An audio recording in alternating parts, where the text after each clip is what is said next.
Nostalgia is a tricky thing. When you think back on the games you loved growing up, so much time has passed that you're chasing down a feeling of playing it just as much as you're chasing down a recreation of the gameplay experience. This can be especially true when considering the limitations of the time.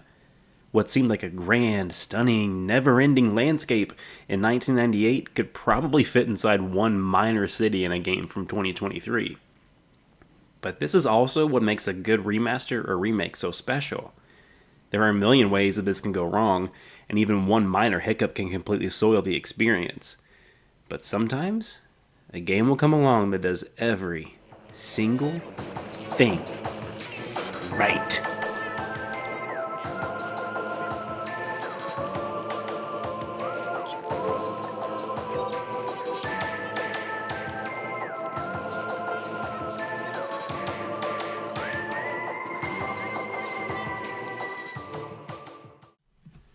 I'm not here to say Metroid Prime Remastered is the only successful attempt to bring a classic into the current generation. In the first quarter of 2023 alone, we were also blessed with a Dead Space remake and a Resident Evil 4 remake. It's truly telling how well these three games were made, or remade, when Metroid Prime Remastered and RE4 are in the top 5 best rated games of the year. Like, the year 2023. The year when the heavy hitters have not let up. And even with a pitiful OpenCritic score of 89, Dead Space still makes it in the top 20. So what is it about these three that led to massive success where so many others have faced harsh criticism or outright failure? I'm no expert, but I hereby present the 3 keys to doing nostalgia good and maybe doing other stuff good too. Number 1 is the time since the original release. Number 2, bringing something new to the table. And number 3, the price. Time seems like an obvious factor, but then again, Sony released The Last of Us 3 different times in under 10 years. Not surprisingly, this was one of the criticisms several reviewers made for the Part 1 remake last year. The 2014 remaster is still perfectly playable on the PS4 and 5. Contrast that with the Metroid Prime Remaster. The game was originally released for the GameCube all the way back in 2002. It was 7 years before it was seen again for the Metroid Prime Trilogy collection for the Wii, which was later added to the Wii U eShop in 2015. These did feature some visual improvements, but were by no means full remasters. So by the time the 2023 remaster did arrive, we had essentially been playing the same game for 21 years. As for the next point, bringing something new to the table, the remaster gave Metroid Prime a complete visual overhaul, not only for textures and lighting, but even changing some character models for added detail. I genuinely would have believed the devs if they had said it was a full-on remake. Players were also given several control options from the start. The original tank controls and subsequent motion controls made a return, while we were also finally given a dual-stick option. As is usually the case for remasters, there were also added extras included for reaching certain milestones, such as concept art and the full soundtrack.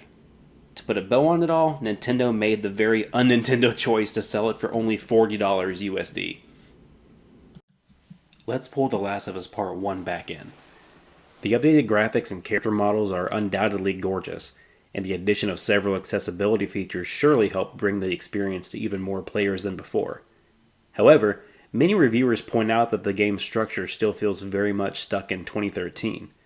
On top of that, the hugely popular Factions multiplayer mode was nowhere to be seen.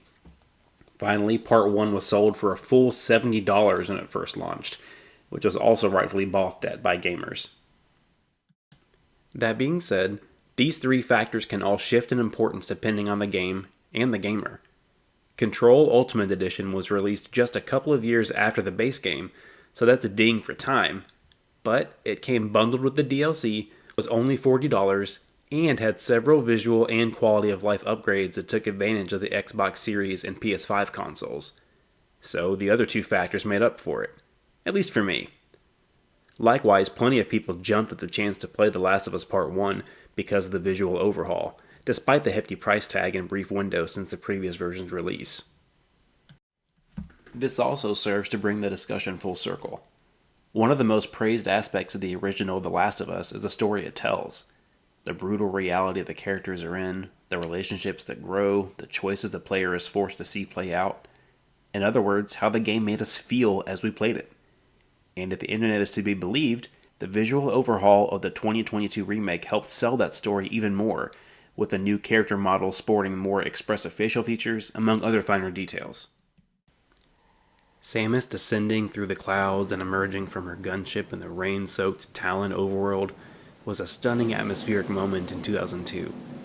But the 2023 remaster took it to levels I never could have dreamed of when I first saw it play out on my 13-inch CRT with a built-in VCR. How we relate to the games from decades past is highly individualized. Some folks replay childhood favorites on a yearly basis, while others focus on more modern options for entertainment. Remasters and remakes are a great opportunity to combine the best of both worlds, especially when companies follow my easy 3-step guarantee for success. But at the end of the day, the important thing is to enjoy yourself. And, I don't know, maybe stop buying every new edition of Skyrim.